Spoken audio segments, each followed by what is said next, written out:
Each day, police are taking 4 to 5 illegal guns off the streets of Chattanooga. But still, hundreds of stolen and illegal guns are used in violent and deadly crimes.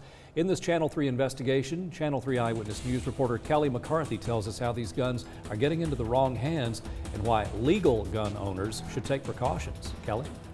David, the number of shootings in Chattanooga is hard to ignore. Already this year, there have been more than 65 shootings and 14 homicides.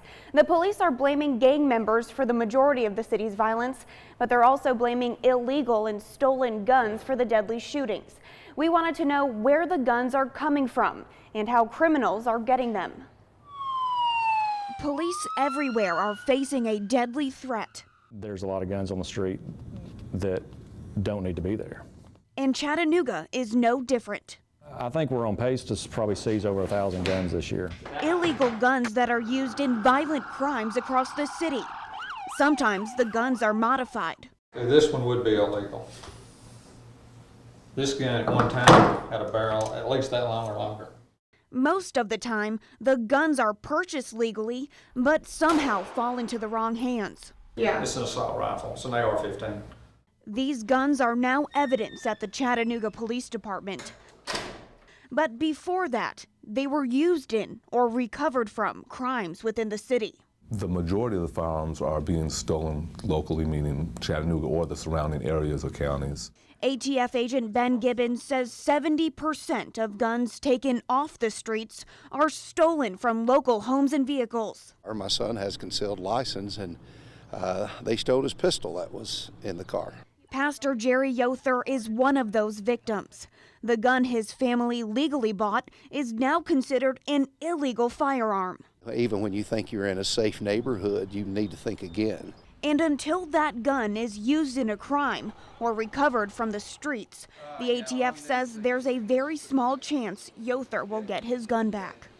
Agent Gibbons says it's like an underground market, and here's how it works. The person doing the stealing is not usually the same person doing the shooting. People will steal guns and sell them to criminals, or criminals will pay someone else to legally buy a gun for them.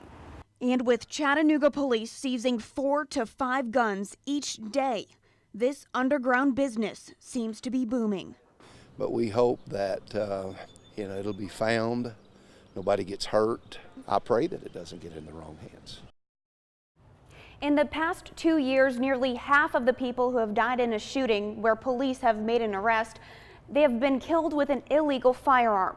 Hear from a mother whose son was killed with a stolen gun and find out what police are doing to solve this problem, coming up at 6. Live in the studio, Kelly McCarthy, Channel 3 Eyewitness News. Thank you, Kelly. The number of guns reported stolen in Chattanooga has decreased over recent years, but the number of illegal firearms taken off the streets has increased. Last year, there were 341 guns reported stolen in our city limits and 754 recovered by police. There's an underground market for stolen and illegal guns in Chattanooga. While police are trying to solve deadly shootings, they're also taking more guns off the streets. In this Channel 3 investigation, Eyewitness News reporter Kelly McCarthy tells us how these guns are getting into the wrong hands and how they're causing heartbreak for so many local families. Kelly? David, Chattanooga police are on pace to take 1,000 guns off the streets this year alone. Last year, more than 750 were taken into evidence. Nearly half of them were reported stolen. The ATF says the guns are being stolen here locally from people's homes and cars, and they're being used in violent crimes. My son has concealed license, and they stole his pistol that was in the car. Pastor Jerry Yother is one of hundreds who fears their gun may now be in the wrong hands. Yother's gun is one of 118 that has been reported stolen so far this year.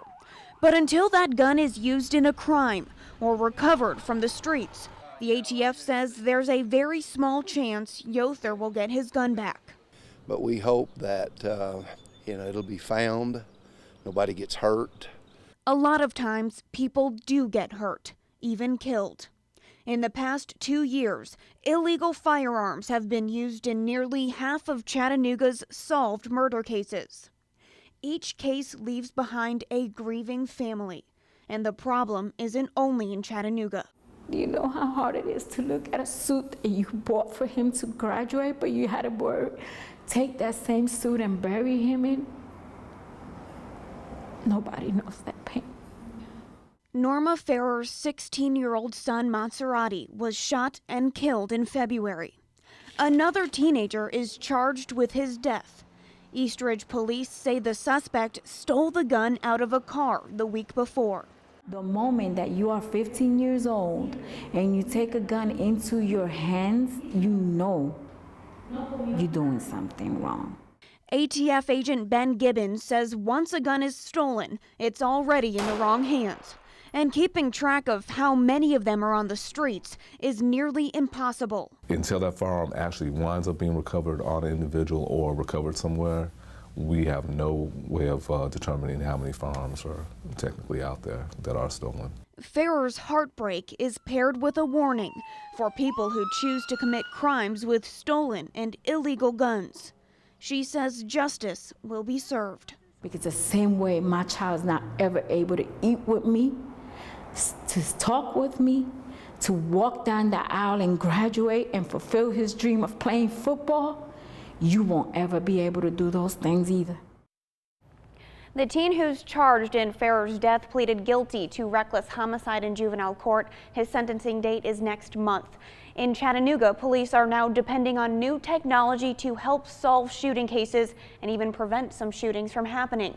It's a new ballistic information system called NIBIN, and we have all the information on how it works and when it could come to Chattanooga on our website. Live in Chattanooga, Kelly McCarthy, Channel 3 Eyewitness News. Kelly. Thank you, Kelly. Last year, there were 341 guns reported stolen in Chattanooga, and that compares to 280 in Knoxville, 720 in Nashville. Police say that's only the reported data. They say many more guns are stolen, but police reports are never filed. They encourage gun owners to keep detailed registration information and to always report a theft.